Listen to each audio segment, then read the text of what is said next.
بخاری رحمۃ اللہ علیہ اپنی کتاب کے ہر باب کو، ہر عنوان کو کسی ایسی حدیث پر ختم کرتے ہیں جس میں خاتمہ کا ذکر ہو۔ تو یہاں جو حدیث آپ کے سامنے پڑھی گئی یہ قیامت سے متعلق ہے کہ قیامت کے دن انسان کے اعمال تولے جائیں گے۔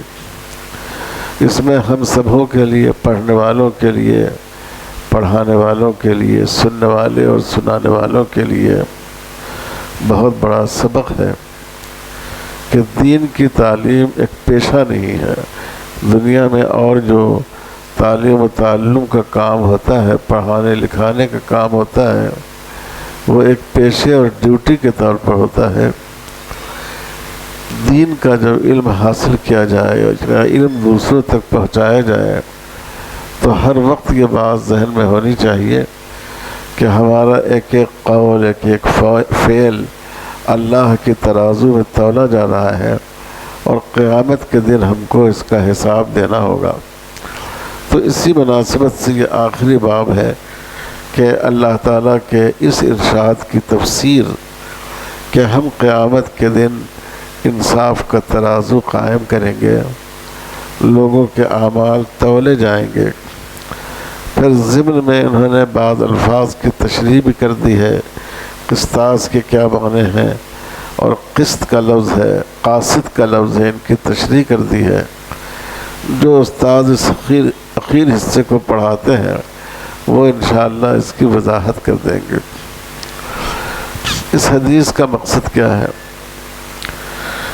اس حدیث کا مقصد یہ ہے کہ ایک طبقہ صحابہ کے بعد ہی ایسا پیدا ہو گیا تھا جو انہی چیزوں پر یقین کرتا تھا جس کو انسان اپنی آنکھوں سے دیکھتا ہے اور اپنے اعضاء سے، جوارح سے محسوس کرتا ہے۔ جو چیز نظر نہیں آتی تھی، جس بات کو سنا نہیں جا سکتا تھا، جس بات کو ہاتھوں سے محسوس نہیں کیا جا سکتا تھا، وہ اس کو نہیں مانتے تھے۔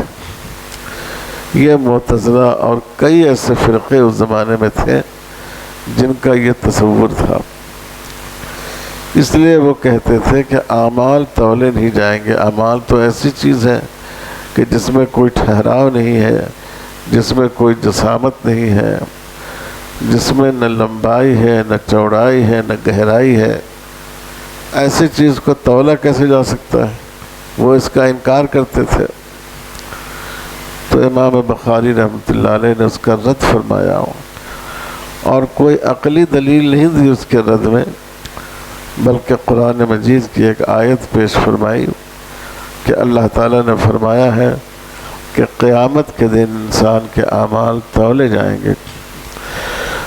تو اس میں امام بخاری رحمۃ اللہ علیہ نے اس جانب اشارہ کیا کہ جہاں انسان کی عقل اور انسان کے احساس کی سرحدیں ختم ہو جاتی ہیں، وہاں سے اللہ تعالیٰ کا نظام کار فرما ہوتا ہے۔ تو اگر کوئی چیز ہمیں دیکھنے میں نظر نہ آئے، ہاتھوں سے ہم اس کو چھو نہیں سکیں، ہمارے مشاہدہ میں وہ چیز نہیں ہو، لیکن اللہ اور اللہ کے رسول نے اس بات کو فرمایا ہو، تو ہمارا یقین ہونا چاہیے کہ یہ چیز ایسے ہی ہے۔ السلام علیکم ورحمۃ اللہ وبرکاتہ۔ یہ مدرسہ جو آپ ویڈیو میں دیکھ رہے ہیں، مدرسہ تربیت البنات فلڈ کالونی، نسپور، منچریال، تلنگانہ میں واقع ہے۔ الحمدللہ مدرسہ 6 سال سے مسلسل اپنی دینی خدمات انجام دے رہا ہے۔ مدرسے میں 60 بچیاں پڑھ رہی ہیں۔ 5 سالہ مکمل عالمہ کورس کروایا جاتا ہے۔ صرف 3 کمرے ہیں جو کسی بھی طرح کافی نہیں ہو رہے ہیں، اس لیے ذمہ دار حضرات نے 400 گز زمین خریدنا چاہتے ہیں، خریدنے کا ارادہ کیا۔ 1 گز کی قیمت 6,500 روپے ہے۔ اس طرح کل قیمت 26 لاکھ روپے ہو رہی ہے۔ آپ حضرات سے گزارش ہے کہ اپنے جانب سے یا مرحومین کے جانب سے ضرور تعاون کریں، کم از کم 100 روپے ضرور تعاون کریں، اجر انشاءاللہ اللہ پاک عطا فرمائیں گے۔ اور اس ویڈیو کو دوسروں تک شیئر کر کے ضرور ثواب میں حصہ لیں۔